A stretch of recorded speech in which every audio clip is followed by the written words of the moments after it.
जय महाकाल, सनातन धर्म की जय। हर हर महादेव। श्रोता बंधु, भगवान शिव के रौद्र स्वरूप महाकाल की पवित्र कथा लेकर आया हूँ। महाकाल का अर्थ है सबसे बड़ा काल, जो समय से भी परे है। भगवान शिव का यह स्वरूप मृत्यु, समय और ब्रह्मांड का स्वामी होने का प्रतीक है। महाकाल की आराधना करने से भक्तों के मन से मृत्यु का भय नष्ट हो जाता है। उज्जैन को धरती का नाभि स्थल कहा गया है। जय महाकाल। श्रोता बंधु, मैं पंडित गोपाल जी तिवारी सत्य सनातन ज्ञान संगम चैनल पर कालों के काल महाकाल को नमन करते हुए चैनल पर समस्त श्रोता बंधुओं का स्वागत करता हूं। हमारा प्रयास पौराणिक कथाओं को जन जन तक पहुंचाना है। सनातन धर्म की जय। श्रोता बंधु, अवंतिका नगरी से कुछ दूर रत्नमाला पर्वत की गुफाओं में दूषण नाम वाला एक दैत्य रहता था, जिसका नाम सुनकर लोगों के रोंगटे खड़े हो जाते थे। दैत्य दूषण ने भगवान ब्रह्मा जी की कठोर तपस्या की। दूषण की वर्षों की कठोर तपस्या के पश्चात ब्रह्मदेव प्रकट हुए। ब्रह्मदेव बोले, मैं तुम्हारे कठोर तप से बहुत प्रसन्न हूँ, मांगो क्या वरदान चाहते हो। दूषण बोला, ब्रह्मदेव आप प्रसन्न हैं तो हमें ऐसी शक्ति दीजिए कि कोई भी देवता, मानव या असुर मेरा अंत ना कर सके, मैं अजेय बना रहूं। ब्रह्मदेव ने दूषण को वरदान तो दे दिया, पर एक चेतावनी भी दी। ब्रह्मदेव बोले, दूषण तुम्हें स्मरण रहे कि वरदान द्वारा मिली शक्ति से तुम्हारे द्वारा शिव भक्तों को कभी कष्ट न पहुँचे। वरदान से मिली शक्ति के कारण दैत्य दूषण अहंकारी बन गया। अब मुझे कोई रोक नहीं सकता। ब्रह्मदेव की चेतावनी उसके अहंकार के शोर में दब गई। दूषण नहीं जानता था कि हर वरदान की एक सीमा होती है और सीमा के उस पार महाकाल प्रतीक्षा करते हैं। ब्रह्मा जी से वरदान मिलते ही दूषण का अहंकार ज्वालामुखी बनकर फट पड़ा। अपनी नई शक्ति के अभिमान में दूषण ने अंधकार से हजारों महाबली असुरों की सेना तैयार की, मानो स्वयं विनाश ने अपनी सेना तैयार कर ली हो। दूषण दैत्य के आतंक का दौर शुरू हुआ। दूषण एक एक मंदिर को ध्वस्त करने लगा। अवंतिका नगरी के चारों ओर भय का तांडव फैलने लगा। थोड़े ही समय में अवंतिका नगरी की पवित्र धरती, जहाँ कभी भक्ति और शांति उसकी पहचान थी, अब भय और सन्नाटे में डूब चुकी थी। भगवान का नाम लेना भी अब अवंतिका नगरी में अपराध बन चुका था। हर दिल में डर और आँखों में असहायता की पहचान बन चुका था। जब दूषण का आतंक अपनी सीमा पार करने लगा, तब उज्जैन के लोग भगवान शिव को पुकारने और उनका आवाहन करने लगे।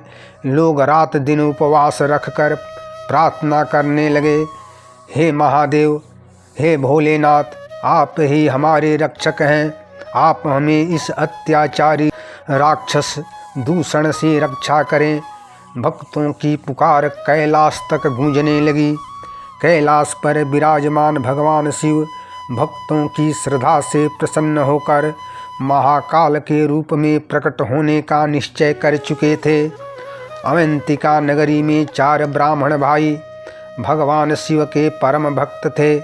दैत्य दूषण के आतंक के बाद भी चारों भाइयों ने भगवान शिव की भक्ति नहीं छोड़ी, पूजा नहीं छोड़ी, यज्ञ नहीं रोका।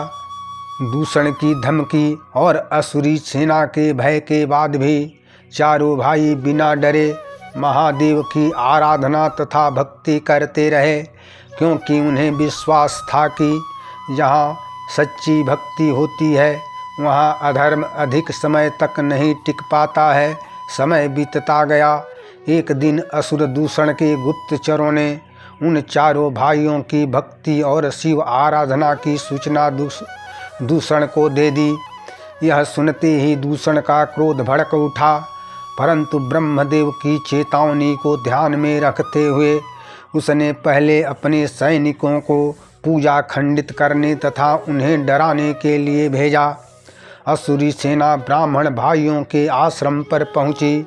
शिव भक्ति में डूबे हुए चारों भाइयों ने निर्भीक होकर स्पष्ट बोल दिया कि पूजा नहीं रुकेगी, तुम लोग व्यवधान मत डालो, तुम लोग लौट जाओ। उन चारों भाइयों के तेज से डरकर असुरी सेना लौट गई। अब दूषण ने यह समाचार सुना तो उसका अहंकार 7वें आसमान पर पहुंच गया। हाथ में हथियार लेकर दूषण अपने महल से निकला। उसी समय आकाशवाणी से आकाश गूंज उठा। महादेव ने कठोर चेतावनी दी, भूल मत करना। दूषण क्षण भर ठिठका, पर अगले ही पल उसका अहंकार फिर जाग उठा। उसने स्वयं से कहा, मैं त्रिदेव से भी शक्तिशाली हूँ। फिर चेतावनी किस बात की, डर कैसा। और यही अहंकार उसके विनाश का शुरुआत बन गया। अवंतिका नगरी में चारों ब्राह्मण भाई शिव पूजा और यज्ञ में लगे रहे। तभी दूषण वहाँ पहुँचा और अंतिम चेतावनी दी। दूषण चिल्लाया, पूजा भक्ति बंद करो। पर भक्ति अडिग रही और उसी क्षण धरती कांप उठी। भयानक गर्जना के साथ वहाँ की धरती फट गई। धूल, अग्नि और प्रलय की लपटों के बीच स्वयं महादेव महाकाल रूप में प्रकट हुए। उनकी गर्जना से आकाश थर्रा उठा, पाताल कांप उठा और एक क्षण के लिए समय थमसा गया। दूषण ने अपनी पूरी मायावी शक्ति लगा दी। लाखों असुर प्रकट हो गए, पर महाकाल के त्रिशूल के आगे अधर्म चूर चूर होकर बिखर गया। मैं कालों का काल महाकाल हूँ। देव दानव मानव कोई भी मेरे सामने ठहर नहीं सकता। आज समस्त अहंकार मेरे चरणों में झुकेगा। अहंकार की ज्वाला स्वयं अपने अंत का कारण बनती है। दूषण, अब तुम्हारा अंत होगा। अहंकार और अधर्म की तरफ से लौट जा। दूषण, यह अंतिम अवसर है। काल कभी पीछे नहीं हटता। तू अहंकारी और पापी है, उसको भस्म होना पड़ता है। जहाँ सच्ची भक्ति होती है वहाँ अधर्म नहीं टिक सकता। युद्ध बढ़ता गया। अस्त्र शस्त्रों के टक्कर से आग की ज्वाला आकाश तक उठी। दूषण ने अंतिम बार पूरी शक्ति से महाकाल पर प्रहार किया, पर महाकाल पर्वत की तरह अडिग रहे। अंततः महाकाल का प्रचंड प्रहार हुआ और दूषण भस्म होकर राख में बदल गया।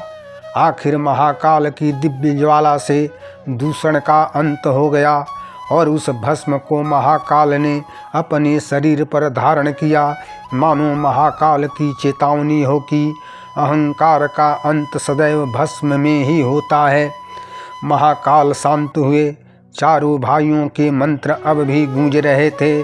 चारों भाइयों ने महाकाल से विनती की, प्रभु इस नगरी में सदैव निवास करें। महादेव प्रसन्न होकर ज्योतिर्लिंग महाकाल के रूप में उसी स्थान पर स्थापित हो गए। महादेव ने आश्वासन दिया कि यह ज्योतिर्लिंग यहाँ सदैव विराजमान रहेगा और अवंतिका नगरी पर अब कोई आँच नहीं आएगी। महादेव उज्जैन में महाकाल ज्योतिर्लिंग के नाम से विख्यात हुए। जय महाकाल। श्रोता बंधु, महाकाल ज्योतिर्लिंग की उत्पत्ति तथा दूषण राक्षस के अंत होने की कथा सुनकर लाइक करें, शेयर करें, कमेंट करें तथा चैनल को सब्सक्राइब जरूर करें। जय भोले। सनातन धर्म की जय। हर हर महादेव।